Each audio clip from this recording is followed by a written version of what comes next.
أسلوب تهفنان تحشود يدها دقن كينا هالدال لقيه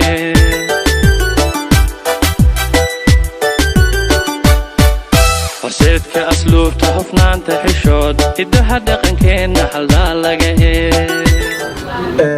الشركة وصلوا أجيبتين المدينك وضياشة أقوياءك أمانتي وسلامتي الشركة ورصة الذي شيء مدينة الصومالية iyo maaragtay iyo iscafinta umada maaragtay aan dambi kala galin ee maaragtay dadka gumaysigu ka kala dhex shaqeynaya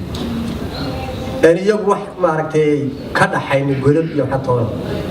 sida darteed maanta waxaanu go'aansanay shirka in badan soo jiitabay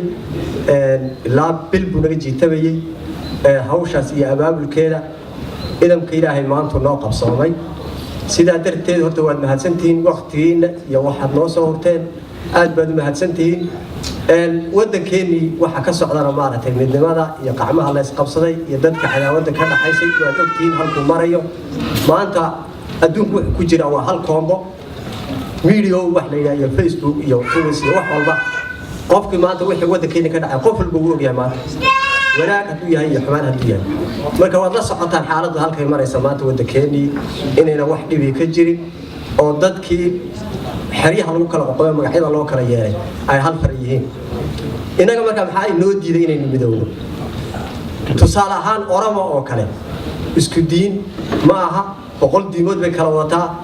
midnimay ku gaadheen maanta inay wadanka ay dhan ku handal gareeyaan oo Itoobiya gacanta ku hayaan xabad ridin waxbana ridin bay midnimo bay ku qabsadeen